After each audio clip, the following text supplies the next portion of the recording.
হযরত দাউদ আলাইহিস সালামের জীবনীর পঞ্চম পর্বে সবাইকে স্বাগতম। সুপ্রিয় বন্ধুরা, আশা করি আল্লাহর অশেষ মেহেরবানিতে সবাই ভালো আছেন। আজকের পর্বে আলোচনা হবে বনী ইসরাঈলদের বানর হওয়ার ঘটনা। হযরত দাউদ আলাইহিস সালামের কঠোর হেদায়েতের ফলে তার শেষ জীবনে রাষ্ট্রীয় পর্যায়ে শরিয়তের হুকুম প্রতিষ্ঠিত করতে তিনি সক্ষম হয়েছিলেন। দেশের অধিকাংশ মানুষ শরিয়তের আইন মেনে চলত এবং আইনের প্রতি শ্রদ্ধা রাখত। তখনকার শরিয়তের বিধান অনুসারে শনিবার দিন জুমার নামাজের দিন ছিল। শরীয়তের বিভিন্ন আদেশ নিষেধের সাথে জুমার দিনে ব্যবসা করা, শিকার করা ও মাছ ধরা নিষেধ ছিল। সে সময় সমুদ্র তীরে একদল বনী ইসরাঈলের লোক ব্যবসা করত। তারা সমুদ্র থেকে মাছ ধরে ব্যবসা করত। তারা প্রথম দিকে শরীয়তের বিধান মান্য করত। তখন শনিবার দিনকে আল্লাহ তাআলা মাছের জন্য নিরাপদ দিন ঘোষণা করেন। তাদের যথেষ্ট ভ্রমণের সুযোগ দান করেছিলেন। মাছেরা আল্লাহ তাআলার ঘোষণা অনুযায়ী প্রতি শনিবার দিন সমুদ্র তীরে এসে আনন্দে ফুর্তি করে চলে যেত। দীর্ঘদিন অতিবাহিত করার পর বনী ইসরাঈলেরা দেখল শনিবার বিপুল সংখ্যক মাছ সমুদ্র তীরে আসে, যা 1 ঘন্টা ধরলে বাকি 7 দিন আর মাছ না ধরলেও চলে। মাছ নিজে নিজে তীর পর্যন্ত লাফিয়ে ওঠে, আর অন্য দিনে বহু চেষ্টা করেও মাছের সন্ধান পাওয়া যায় না। তাই কতক দুষ্ট প্রকৃতির লোকের মনে মাছ ধরার লিপ্সা সৃষ্টি হলো।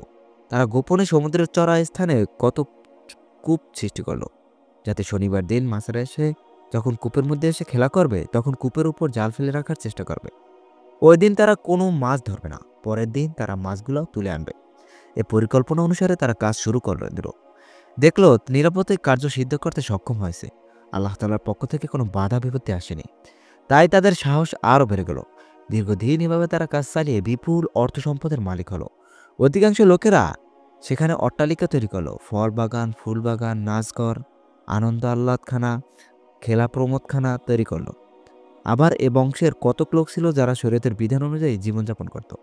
তারা কোনোদিন এ পন্থায় মাছ শিকার করতে অগ্রসর হয়নি। তারা দিনহীন অবস্থায় জীবনযাপন করত। তবুও তারা লোভ লালসার শিকার হয়ে শরীয়তের বিরোধী কাজ করতে লিপ্ত হয়নি। শরীয়ত বিরোধী ধনী ব্যক্তিরা এ দলকে সর্বদা ঠাট্টা করত।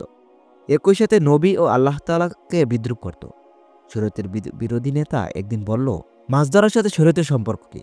এ ধরনের আদেশ কোনো নবীর জামানায় দেখা যায় না। এটা একটি খামখেয়ালি হুকুম, এর কোনো যুক্তিযুক্ত দিক নেই। অতএব এই হুকুম আমরা মানতে রাজি নেই। আমরা শনিবার দিন প্রকাশ্যে মাছ ধরা আরম্ভ করব। হ্যাঁ, নবী যদি এই হুকুমের কল্যাণকর কোনো দিক আমাদেরকে দেখাতে পারে তাহলে আমরা তার কথায় অবশ্যই মেনে চলব। আর যদি তিনি না দেখিয়ে গায়ের জোরে একটি ক্ষতিকর অযৌক্তিক আদেশ মানতে আমাদেরকে বাধ্য করে, সেটা হবে একটি জুলুম। এ ধরনের জুলুম করা একটি নবীর পক্ষে সমীচীন নয়। যাও, তোমরা গিয়ে নবীর কাছ থেকে জিজ্ঞেস করে এসো নেতার আদেশ অনুসারে কতক লোক হযরত দাউদ আলাইহিস সালামের নিকট গিয়ে তারা মাছ ধরার বিষয়ে তর্ক বিতর্ক করে আসলো। নবী শুধু একটি জবাব দিলেন, আল্লাহ তাআলা তোমাদের লোভ সংবরণের পরীক্ষার জন্য আদেশ দিয়েছেন। এ মাছদেরকে তোমাদের দরখাস্ত মঞ্জুর করে সপ্তাহে একদিন নিরাপদ ভ্রমণের সুযোগ করে দিয়েছেন। অতএব তোমাদের মঙ্গলের জন্য শনিবার দিন মাছ ধরা থেকে বিরত থাকা অবশ্যই কর্তব্য বলে আমি মনে করি।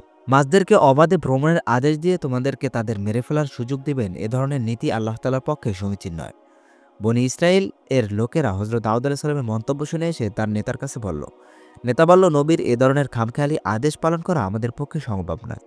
অতএব তোমরা আগামী দিন মাছ ধরা চালিয়ে যাও। আমি তোমাদের প্রয়োজনীয় তদারকি করব। তোমরা ভয় পেও না। আমরা ইতিপূর্বে যতটুকু না করেছি তাতে আমরা বিরাট লাভবান হয়েছি। আগামীতে তোমরা আমার কথা অনুসারে চললে তোমরা আরও সুখ শান্তিতে জীবনযাপন করতে পারবে। অতএব এসো, আমরা আগামী দিন সমবেত হবে পরিকল্পনা কার্যকর করব। নেতার এ আদেশ পেয়ে সকলে আনন্দে লাফিয়ে উঠল। তারা আগামী দিন মাছ ধরবে বলে নেতার কাছে অঙ্গীকার করল। পরের দিন নবী লোক পাঠিয়ে সমুদ্র উপকূলবর্তী জেলেদের জানিয়ে দিলেন, শনিবার দিন তারা কাজকর্ম মাছ ধরা থেকে বিরত থেকে ভোরবেলা ইবাদতের উদ্দেশ্যে যেন নবীর দরবারে যায় সকলে জমায়েত হয়। বনী ইসরাঈলের মৎস্যজীবীরা নবীর এ দূতের অপমান বিদায় করে দিল। পরের দিন শনিবার মৎস্যজীবীদের মধ্যে থেকে গুটি কতক ইবাদতে অংশগ্রহণ করার উদ্দেশ্যে নবীর দরবারে চলে গেলেন। বাকি অধিকাংশ লোকেরা ভোরবেলা মাছ ধরার জন্য সমুদ্র তীরে মাছ শিকারে ব্যস্ত হয়ে পড়ল। সারাদিন তার আনন্দ সহকারে মাছ শিকার করল এবং আরেক দলের নিকট বিক্রয় করল। এদের মধ্যে থেকে কিছু লোক কিছু সময় মাছ ধরে পরে গিয়ে নবীর দরবারে ইবাদতে শরীক হয়। মুসল্লিদের দলেরা ভোরবেলা সকলে মাছ ধরতে বারণ করে নবীর দরবারে চলে যায়। রাত্রিবেলা তারা ঘরে ফিরে আসে, আর যারা মাছ ধরছিল তারাও মাছ ধরা শেষ করে রাত্রিবেলা নিজ ঘরে এসে বিশ্রাম করে। ভোরবেলা মুসল্লিরা নামাজ শেষ করে যখন বাইরে যাবার প্রস্তুতি নিচ্ছিলেন তখন তাদের নিকট পাড়া শুদ্ধ নিস্তব্ধ বলে মনে হলো। কারণ অন্যদিন এমন সময় সকল জেলেরা হইচই করে মাছ ধরতে রওনা করে, কিন্তু আজ তাদের কাউকেই দেখা যায় না। মুসল্লিদের মনে কেমন যেন একটা সন্দেহ উদ্রেক হলো। তাই তারা তাদের বাড়ির আশেপাশে উকিঝুঁকি মারতে লাগলো এবং তাদের বাড়ির দিকে চলে গেলেন। সেখানে গিয়ে তারা যা দেখল, তাদের ধমনীর রক্ত চলাচল বন্ধ হওয়ার উপক্রম হলো। তারা দেখল একদল বৃহদাকার বানর মাটিতে পড়ে গড়াচ্ছে। যখন মুসল্লিরা সেখানে গেলেন, তখন বানর দল এসে তাদের গায়ের উপর পরে হাউমাউ করে কাঁদতে লাগলো।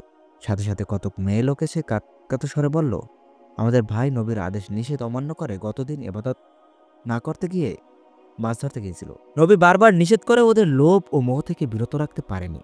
ওরা আল্লাহ ও তার নবীর প্রতি ঈমান হারিয়ে যে কাজ করেছে তার প্রতিফল হিসেবে রাত্রিবেলা ওদের রূপান্তর ঘটেছে। ওরা সকলে বানরের রূপে রূপান্তরিত হয়েছে। মাঝে একটু একটু কথা বলতে পারে, বাকি সময় কেঁদে কাটায়। এখন আপনারা দোয়া করে নবীর নিকট ওদের পক্ষ থেকে ক্ষমা প্রার্থনা করে ওদের জীবন ভিক্ষা প্রার্থনা করুন, না হয় আমাদের বাঁচার পথ নেই। মুসল্লিরা বলল, তোমরা এখন নবীর নিকট গিয়ে আমাদের ক্ষমা প্রার্থনা করতে বলছো, অথচ সময় থাকতে ওই বিষয়টা আদৌ খেয়াল করনি। ওরা আমাদেরকে অত্যাচার করতে দ্বিধা করেনি।